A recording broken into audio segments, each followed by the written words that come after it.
Welcome to Living a Life by Design. It's the journey back to you and living 365 days of purpose with your host, Esther Graham. Did you know your accountability and possibility is by design? God designed a phenomenal life for you, gave you the gift of choice. Esther helps empower you to discover and pursue the purpose that is already in you. Are you ready to look at yourself and see your future? Then get back to what is really important in life and get in alignment with your true self. Stay tuned to Living a Life by Design. Journey back to you and start living 365 days of purpose with your host, Esther Graham. It all starts now. Hey everyone, this is Dr. Esther Graham and welcome to Living a Life by Design. I'm so super excited that you are here today. And I have my very, very special guest, David Solomon. And we have a juicy topic, or I think it's a juicy topic. It's talking about success, how to be successful in this day and time. You know, we're going through so many different things. So many things are happening in our world today, and we're at places to where sometimes we don't feel very successful, or we don't feel we can be successful. So if y'all are hearing a dog, there's a dog in the background. Just ignore the dog, y'all. Ignore the dog. So how we can be successful. And in my conversations with several people, with different people as I travel and I'm doing different things, success always seems to be an area where we just don't know how to move forward with it in the present day. And I guess I thought, you know, this would be an excellent subject for us to discuss with David. David has been a pastor for several years in New York. He pastors a diverse community. He's very involved in his community and a lot of community activities, community events that he supports and sponsors. I believe he was a coach of a softball team and just a promoter of education for youth and making sure that they get to college and they're supportive. And he's been really on a path of not just being successful in the various careers that he's had, but also in supporting the young and older in being successful. So I thought he would be the perfect person to come and talk to us and just give us some practical steps and share a little bit about his story on his path to finding success in his life, what it is and what it looks like. So everyone, just welcome David right now. Thank you, Dr. Esther. It is so good to be with you. I count this a privilege and an honor to be with you. And again, as you apologize, I want to do the same for the background barking. You know, it is what it is at this point. So again, my sincere apologies. That's all right. Yeah, we deal in real life situations, so we'll figure out how to work it all in. We'll work. Yes, that's true. That's so true. tell me, share a little bit about your story with Okay. With success. What does success, first of all, look like for you? Okay. Well, success, I really don't have a silver bullet. You know, there's no one way that I can put my thumb on to say this has been successful 100%. But I think one of the things that come to mind immediately is my emotional health. How I've been able to maintain my emotional health and still being able to work with people in the midst of all of their emotional challenges as well. So my mental health is vital, or has been vital, and I realize that today it is vital, so vital to have and to maintain one's mental health, the self-awareness, self-regulated. And I've had to go through all of those challenges in order to get to where I am today. As you mentioned, I've been a pastor for 29 years. 29. yeah, in a thriving, diverse community in Long Island, New York, and pastoring a thriving, healthy church. We've had our ups and downs and all of those things, which is normal, but I still had to maintain some emotional wellness in the midst of all of the challenges and the divisions that have come my way during those times. Yeah. And so, uh, and so, um, and so, being healthy, emotionally healthy, has been my one of my hallmarks to my success in a Yeah. very divisive culture. So tell me something. How, you know, what are some of the things you did to ensure that you are emotionally or mentally well? What are some of the things that you do? Well, basically, other than my routine physical exercise, one of the things I've done is I go to see a counselor. You know, Yeah.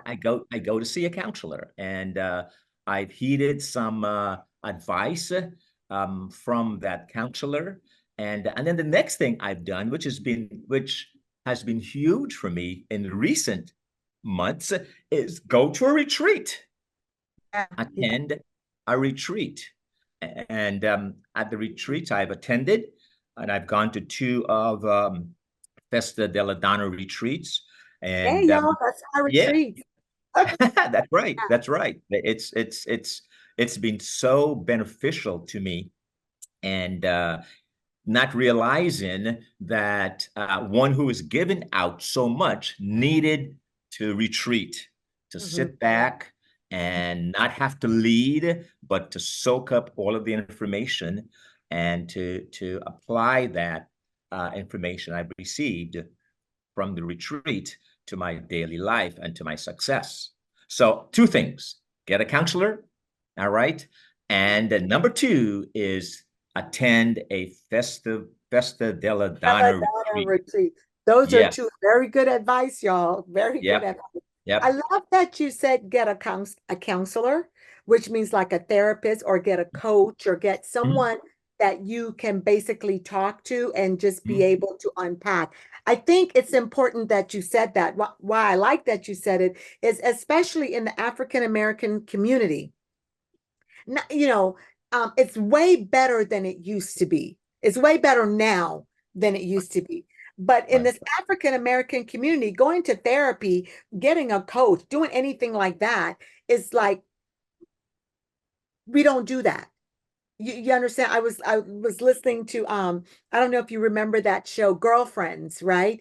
And in mhm, Girlfriends, Joan, Maya found out that Joan was going to therapy and and Maya said, Joan, we don't go to therapy, we go to Jesus, you know? And so, and that's, what's so funny about that is that that's really our mindset. We don't go to therapy, we go to Jesus, we go to God. That's where we get our help. When the fact is, you go to God, and you go to therapy, and you put them together. I think that's like the best plan. So I'm glad to say, especially you being a pastor, saying to everyone, I go to counseling, I go to therapy because I need to go so I could be emotionally and mentally well. That's a part of my success. Yeah, yeah. absolutely. Oh yeah, for sure. And of course, the retreats are important. And even if you don't come to my retreat, it's okay. If you don't, if you don't come to my retreats, getting out to where you can retreat, to where you can get your cup full. I find that it's important. But let me also ask you, is that the only like the retreat? Are there other things that you do to ensure that you're well, your success every day, you're successful, you're on that path for your Right. I think what another thing, Esther, has been the ability to engage with people, yeah, um, the ability to embrace people, and regardless of their ethnicity, regardless of their socio-economic background, yeah, um, yeah, find time for others as well. Be a good listener to other people and what they're saying, what they're going through, empathizing, have an empathetic spirit. I think those are some of the things I've been doing faithfully, um, um, in maintaining my success, being a good listener. Yeah. You know, although there are times, and this is where my counseling or my advisor comes in, very, very, very strong, is that he reminds me that he is my sounding board. I am some people's sounding board, but he is my sounding board. And so I when I'm frustrated, I pick up the phone and I call him, and say I'm frustrated about A, B, C, D. And he right away becomes a listener. Here is A, here is B. And so that has been one of the hallmarks of my success. I also think, and we can talk about this as we move on into this podcast, resilience. Yeah. This ability to bounce back quickly.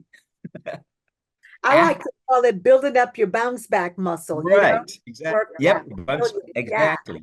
Yeah. Resilience. Some people, stay a long time before they can bounce back.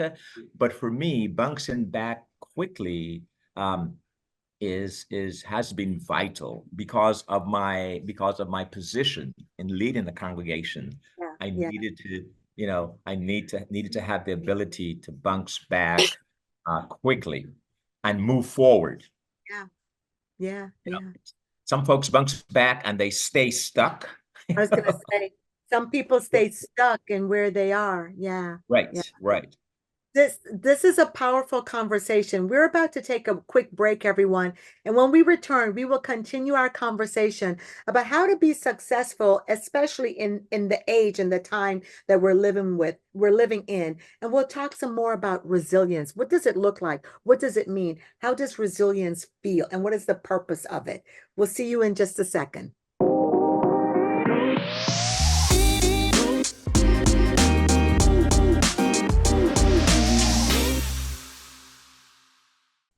Welcome back to Living a Life by Design. This is 365 days of purposeful living. I have my very special guest, David Solomon, Reverend David Solomon. So I'm so super excited that he's here. We're discussing, I believe, a powerful subject of how do you attain success, or how can you be successful in this day and time. And so we ended our conversation with speaking about resilience, how to be resilient. What does it feel like? What does it look like? What's the purpose of being resilient? I like to call it, it's building up your, it's building your muscle, like when you go to the gym, right? You're going to build up your muscles most of the time, right? And so that's something for most people, they have to do it regularly, 3 times a week, 4 times a week, 5 times a week. That's how I see resilience, is building that muscle. So talk to us a little bit about that. Okay, first of all, let me say it's an invaluable trait. Resilience. It's so invaluable. And it takes time to build that muscle of resiliency. It does. You have to stay at it every day. Just as you mentioned, Esther, your physical muscles, you need to work at it every day. Have a regiment that you go through with your physical muscles. The same with resilience. One of the things in recovering from all of the divisiveness that we are living in, and the challenges that we have in our communities, and the diverse cultures that we're dealing with these days. I think we just have to be able to work through the situations that we encounter.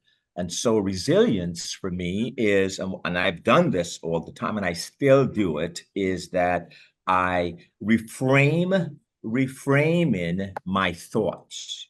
Yeah. I've had to reframe some things, um, um, not to dwell on the negative things. That's part of my resilience exercise, but to reframe my mind because there are times when people will walk away from you. They will, being a pastor, people get mad at you and they leave your church. Those things sometimes can set you back. But if you don't, and that's where you need your resilience to keep pressing forward. And so I've had to realize that the marriage between my emotional health, my resiliency, had to be based on my spiritual foundation as well. And Right. so some of the things I do, other than reframing, I talk to God about everything. All Yeah. right, help me to reframe my mind.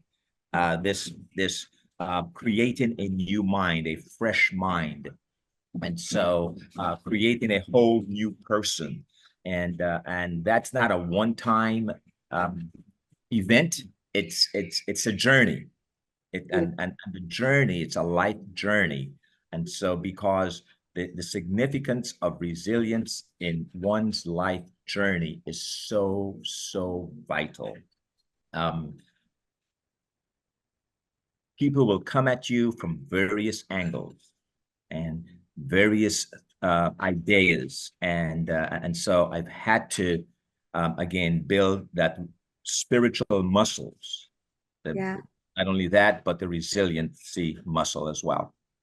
I think what all of what you're saying is important. Is building that muscle, the resilience muscle definitely has to be built so you can stand and not give up. And again, going into reframing, your thought. So you can see a different perspective or just change, just really kind of change your thought process on that. I think reframing your thought is extremely important to one's success because when we don't, if we get stuck in negative thoughts, then that's where we will remain.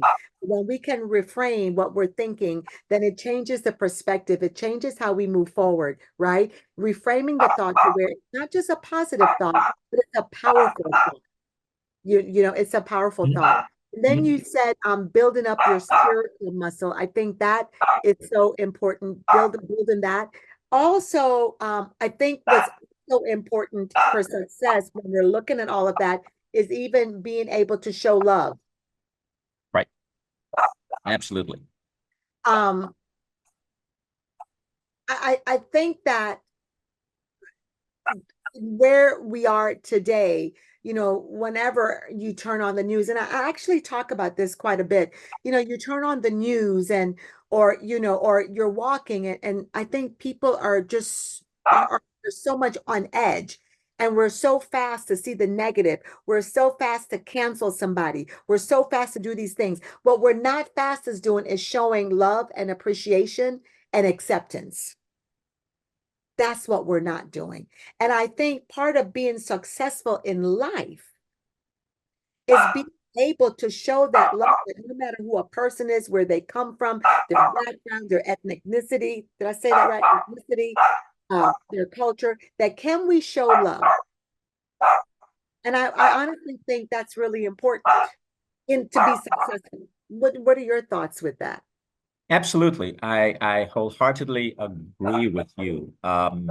There is a quote, let me quote the scriptures here. Love is patient, love is kind, Yeah, yeah, love yeah. holds no record of wrong, love is not easily angered, and so I think that's a real true definition of, of the term love, being patient with people. Yes, people will push you over the edge, or they will attempt to push you over the edge. And how do you now keep cool? Yeah, Right?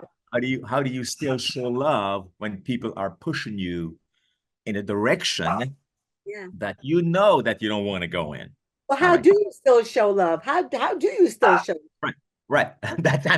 Listen, that's $1 million question. When It's when they're pushing you, like you want to go and, you want to push back many right, times. You want to right, go off, exactly, and especially if you're already on edge. right. But how do you show that love when that person is pushing every last button Yep. in your Boy, whole life? yeah, that is that if there was an answer, if I had the answer to that, I would be a millionaire. Yeah, yeah, But yeah, it's other than taking deep breaths and trying to walk away from the situation and trying to put a positive reframe a negative thought to a more healthier thought. yeah. um it's hard. Honestly, it's a hard thing to do, to love people when they are pushing you in a direction that you and I know that it's not healthy, period. And so do we now overreact? The tendency is to overreact when we're being pushed. The tendency is to take our ball, pout, and walk away. That's one of the human reactions to things. I find when I'm being pushed is to pause, kind of put myself in pause, and pull away from the situation, and to spend some time working on me. Yeah. Maybe it's me. Maybe I need to um, watch my language, maybe the terms I'm using. Maybe it's me. So I first of all do a self introspective analysis of me. What is it I am doing wrong? I And like said you press pause too. Yeah. yeah, exactly. Yeah. You have Yeah. to pause because, as you and I know, when two heads are banging together, no one benefits from that situation. And even in my marriage, I mean, we've been married 49 years, going to be 50 years, April 19th, 1975. And I'm sure if my wife was here right now, she would do the same thing. Oh, he remembered. But even in a relationship, a marriage relationship for that long, there are times when you're pushed Yeah. in a direction that you really don't want to go in, but you have to pause, walk away, rethink, Yeah. settle down, you know, and then maybe within 24 hours, I don't have a timeline, a time frame, Depends but on the person, really, right? yeah, exactly, exactly. And so am I saying something? Oh, how am I doing this? Am I doing this right? Maybe it's me. And after I've done that self-analysis, then I think I'm more healthier to now approach the situation or to address the topic that is being raised.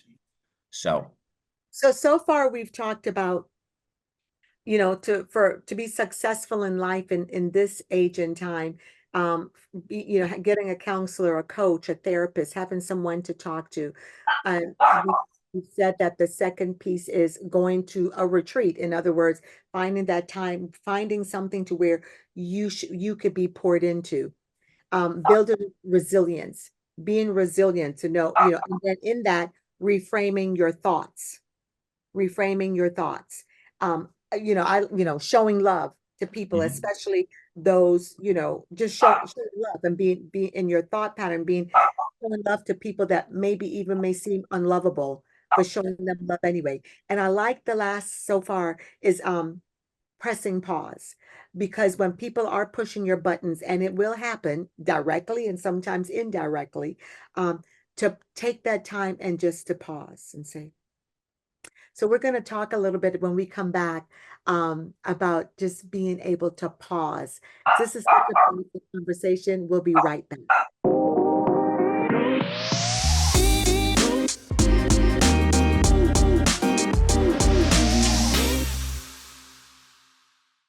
Hello, everyone, and welcome back to Living Life by Design. I'm so super excited that you're here. And for my guest, David Solomon, we are speaking about, how to be successful in this day and time. And our conversation has just been so powerful. So if you're just joining us, get your notepad out, take some notes. If you've already been on, you're on social media, make sure that you heart them up, you love them up, ask any questions, and we will look at the questions and we will answer those questions, right? Make sure that you connect with me, right? And all of the information will be on the website, will be at the end of the show.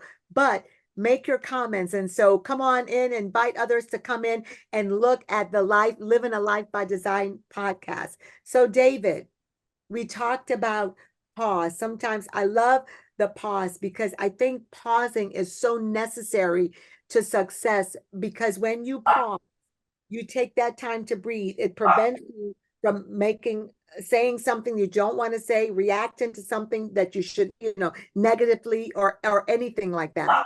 So there's an activity that my coach taught me is when you're pausing. If sometimes you just may need to let me just press pause.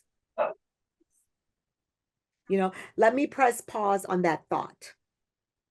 And sometimes I have to let me say, okay, let me just press pause because what I'm thinking right now is not good. The reaction I want to have, so let me just press pause, right? And so when I do that, it just reminds me, let me just walk away. Let me take a deep breath. Press and pause is so important. And then when I'm ready to move forward, I can literally say, let me press the play. It's like having a recorder, back in the day. I don't know if they have the tape recorders, and you press play and you press pause, right? You play. And so you press pause when you need to, and then when you need to move forward, you can easily just press play. So talk about, you said importance of press and pause. It allows you to do. Let's just go a little bit deeper with that how can that contribute to everything in all areas of life that you're doing when you press pause?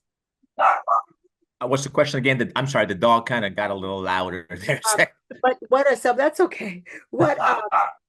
About the pause. What area?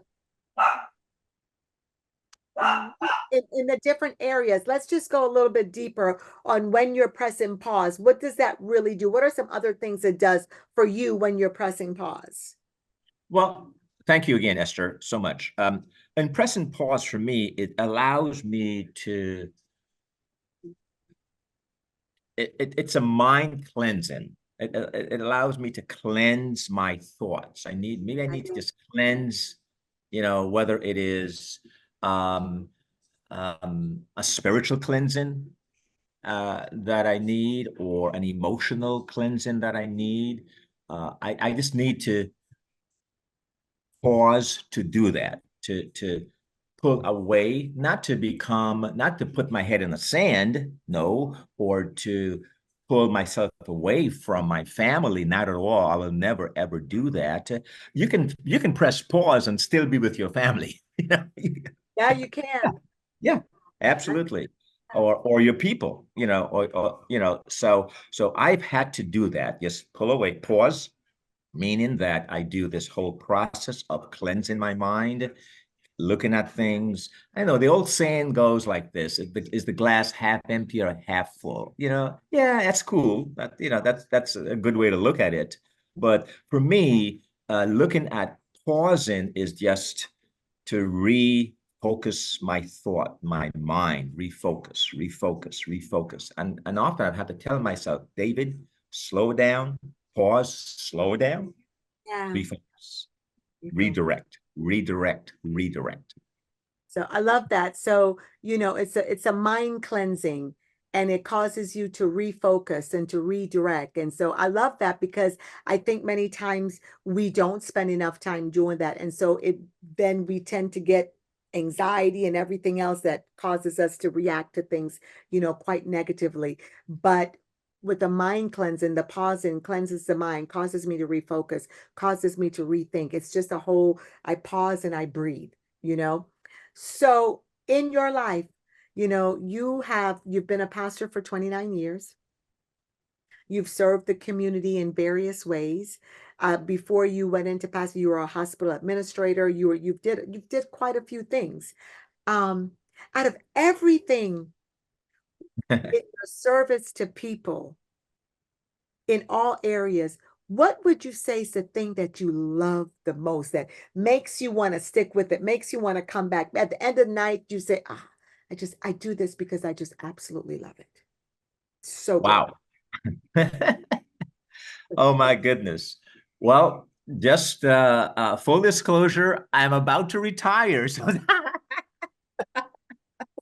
so I'm, I am on the retirement track right now, and uh, everything that I have invested my life into over the past umpteen years, um, I am reflecting on them Yeah, now. Now that I'm about to step aside from my vocational calling, and right. so and move into a different direction. But there are I would say there are probably several things that I can say I really love doing. But the one thing that I can say I really, really, really, really love doing, and that is being with people. I'm a Mm, people person. yeah, I love one of the struggles I had when the pandemic first was back in 2020. Our services were online, and they were done from the sanctuary. There was no one in the sanctuary. That was one of the most difficult times for me to preach to an empty, to pews only. you have to So just pretend people were there. that's You know, that's a accept it, struggle. I didn't. right? I struggle with that. So, but when we reopened again and people started coming back to the sanctuary for in-person service, we it was so joyful. I felt so good about it. I realized, you know what? I loved. I just love speaking to people. I love an audience. Honestly. And I love people talking back at me, saying amen, or what do you mean by that, Pastor? And it forces me to now break it down some more, So the Or think, whole, what did I mean by that, oh, what right? did I mean by that? You really don't want to know what I meant by that. Yeah. But in the whole process, during this process, of thinking through retirement now and after 29 years and all the things I've done, all the different career paths I've had, and uh, the number one thing would be engaging people, seeing people make that transformation. Yeah. Is that there's one incident. If you have the time, I'll share that with you very quickly in a nutshell. There's a gentleman who I have known for the past 20 years. He had some challenges like all of us, Yeah. and I engaged him and we became good friends. And it after taking the time to work with him one-on-one, counseling with him, and um, spending time outside the walls of the church with him, and just listening to him as well, and didn't agree with some things that he was doing, and how he felt about life, and so it took months and if not years to befriend him, for him to trust me. And so, in the past 5 years, I've been able to see him make a catastrophic change in his Yeah. life. And I Yeah. think when we invest in people, it may not happen immediately. It may not happen in a year, but I think we just have to be consistent with our investment in people, and then eventually they turn their life around. And I think for me, not I think, I know for me, one of the things that I love is investing in people, whether it's time, whether it's being a good listener, an encourager, a sounding board for people, being there for them in the midst of their crises. Sometimes just standing next to them, just being a silent person, in the midst of their crises, just to be there. They turn around and see you there in the audience. I think that has been so beneficial and so rewarding to me and to the people that I've been called to lead the past 29 years. Yeah. I think what I love in the years I've known you, um, Yeah, long time. long time, right? I think one of the things that I actually have always admired about you is how you've always, in my opinion, have just been just always even keel. I don't think there's ever a time that I've seen you like, I'm not saying that you never got upset. I just don't, I've never seen you like fly off the handle, or just you've just always been very, very even keel, even in the most difficult situations. And that's why I wanted to talk to you about success in these, and because I've just seen you navigate through different things. I've always seen you with a smile on your face. And I think that's not the easiest thing to do. When you have to show up and smile when inside you don't want to smile. There's a place that you actually have to go to, Right. able to show up and to serve. You know what I mean? And I've just always seen you just very even keel. I've seen you not be reactive, but really proactive. If there's a time that you're ever reactive or whatever, I've just never, and I'm not with you every day, but I think after a while, when you really get to know someone, you get to know their general character. You get to know, you don't have to be with them every day, but you get to know who they are. And so as we're about to take a break, everyone, but as we come back for our last segment, I really want to talk about, for you to just to share with the audience, just maybe one or two things that just kind of, as they go through life, you know, Michelle Obama says, when they go low, we go high. That's what I always have to remember for myself. And so what is it, that just kind of keeps you moving? So when we come back, everyone, we'll conclude with him just giving you some really quick action steps that you can do right now. We'll be right back.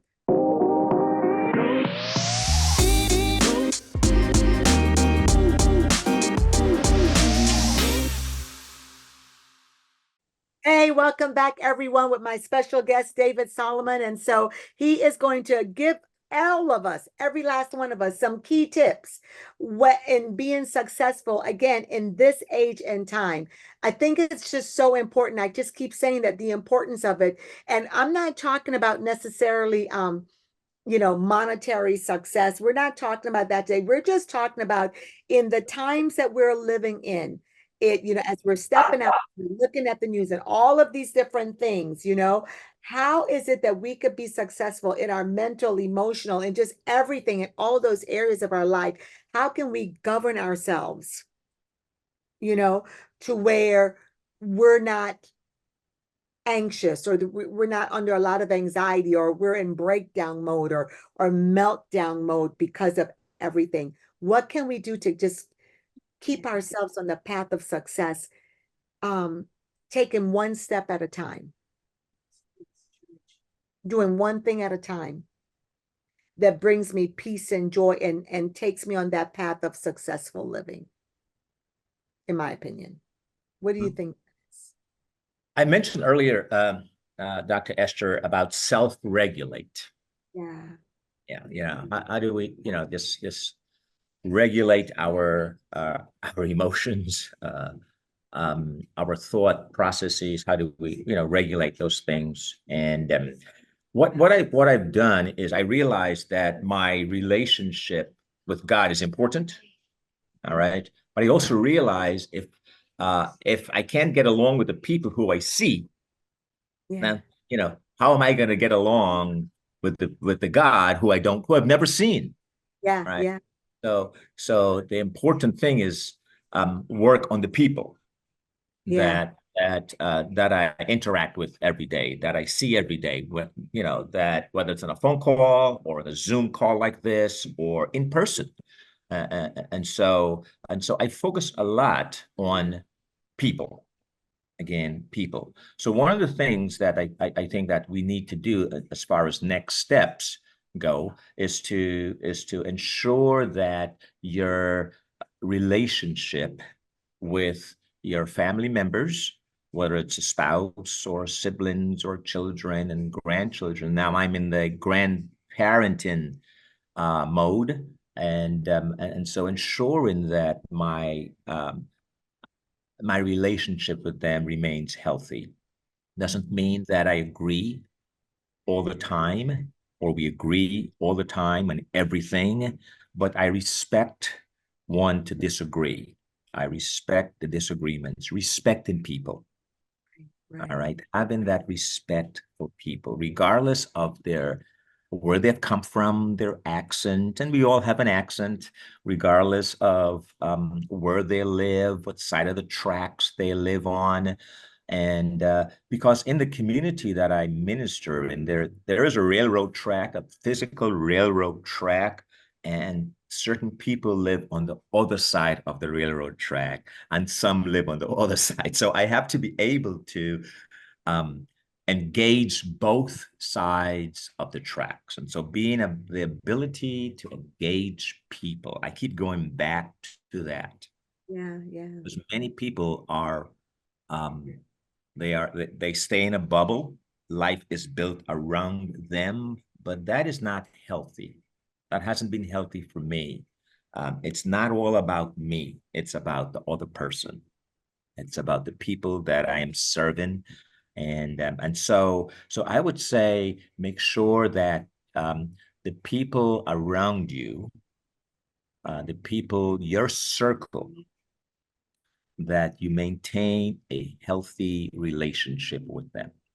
Mhm. Um, if you have to apologize for something, do it. Hard to do. I have had to do that. One of the steps is apologizing. I'm wrong. Forgiveness, right? What's that? Forgiveness. Forgiveness. Absolutely. Right. Forgive yourself and forgive others. All right. Very, very important. Um, I think making sure that trying your best to make sure that my house is in order Yeah.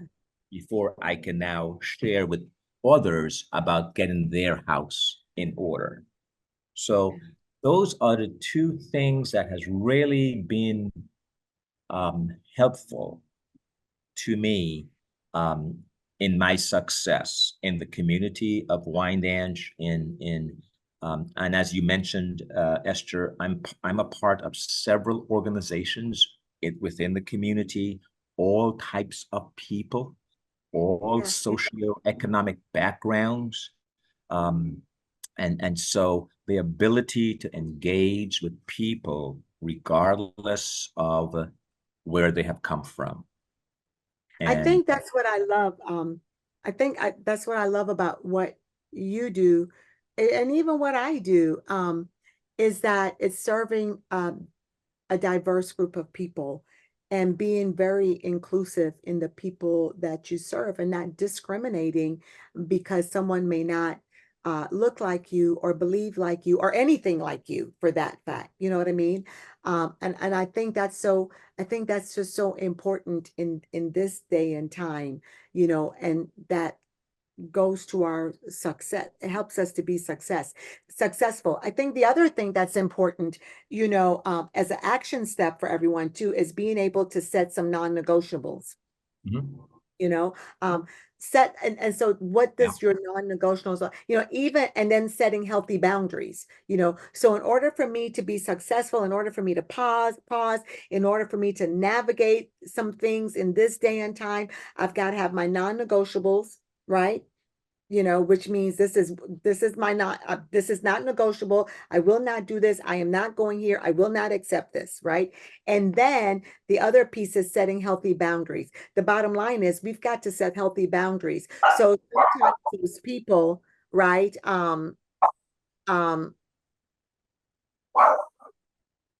Those people who are pushing your buttons, or those people that you know you may not need to be around, right? You set those healthy boundaries. I found for me, honestly, in all full disclosure, as you say, for me to be successful, and I mean successful from the inside out, I have to set healthy boundaries. I cannot be around everyone. Because I'm so determined. My non-negotiable is there some things I will not allow my buttons to be pushed on. Mm-hmm. And I think that I think everyone has to do that. Like, okay, Mm-hmm. no, this is a non-negotiable for me. And no, this is I'm setting healthy boundaries here. Well, All do you right. agree with that? Yeah, absolutely. I can't, I think we cannot be everything to everyone. No. And so I agree. You have to set emotional boundaries or your boundaries. And also people need to know that, and I've had to do this. No, I can't do that. Yeah. You know, You say it in love. You no, I say can't that. be there. You Yeah. know, I wish you well, but I cannot attend this event today. Yeah. Yeah. And and that's hard that was a challenge for me a long time, saying no, I can't be there. Um, um, I have another commitment. I cannot be there. So that's part of the healthy boundaries, I think. And the other commitment doesn't necessarily mean that you're going to, my other commitment could be my commitment to myself. Oh, exactly, Committed exactly, to home and exactly. resting today. You know what I Right, mean? right, Yeah. right, Yeah. right. So exactly. So one of the things that I do is um, typically on a Monday, that's my day to myself. That's a Yeah. boundary. Yeah. All right. Yeah. That's a boundary. No one within my congregation, my leadership team knows Monday is his day to himself. Don't call him. Don't unless there is a dire emergency. Yeah. Yeah. Yes, you can call me. Yes, but Monday is the day to myself. And it's not a selfish thing. It's just you need a day to recuperate. You need to recuperate um, from all that is coming at you. So you need a day to refresh, a day to renew, and a day to revive. Yeah. Now, for some people, may need the entire weekend, and that's fine, but we need to establish. Here it is. These are my days to recoup. These are my days to renew and my days to revive. You have to Right. plan for it. You have to plan Right. for it. Right. It has to be intentional. Very intentional. Yes, Very. absolutely. So as we close today, listen, everyone, in the times that we're living in right now, we are, there's so much that's going on around us. And I think one of the most important thing is you determine the level of success that you want in your life. And I'm not speaking about work success or your entrepreneurship. I'm just really speaking about your life success, especially in this day and time. To where, making sure that you've got your joy and that you've got your peace, and success looks as what you desire for it to look like. This is your life by design, or this is creating your desired life. And so no matter what is going on around you, you get to make the choice. You get to choose what success looks like for you. And David gave you some steps of what it looks like for him that you could really utilize in your life. Pressing pause, being resilient, right? Because the bottom line is, as someone said to me one time, life is lifing. And so as we are lifing every day, we've got to make sure that we are enjoying our life and that we're successful in our life. Success meaning, I take one step at a time to make sure that there's peace and there's joy, that I've got my non-negotiables. I'm living very intentionally. And while challenges may be going on, the world, as someone once said to me, oh my God, the world is falling, going to hell in a handbasket, right? Well, whether you think that or not, just making sure that the areas that you control is successful for you. This helps, is the word elongate our lives. We live longer lives. When we are ensuring all of this is happening within us, then we are fighting off diseases, right? Don't forget that it's the stress, it's the anxiety, it's the negativity that we take into our bodies and our minds and our psyche that causes us to be sick, sometimes depressed, and all these other things, while there are other things as well. But make sure that you're doing the things that's necessary for you. So thank you so much. Thank you, David, You're for welcome. joining. Thank you. Thank you all. This has been a great conversation. Do not forget to connect with me, right, at fddwomen.com, right? And I will see you soon. Check out my retreats. Go to the website. You'll get all of the information. One is coming up again in December, and I cannot wait to see you there. Take care and God bless. Bye. You have been listening to Living a Life by Design, the journey back to you, and living 365 days of purpose with host Esther Graham. Listen or watch live every second and fourth Friday at 11 a.m. Pacific on transformationtalkradio.com. Discover that what is possible is already in you. God designed a phenomenal life for you. Esther helps you ignite that energy behind your personal journey for a deeper joy and peace, living 365 days of purpose. For more information on living a life by design, visit fddwomen.com.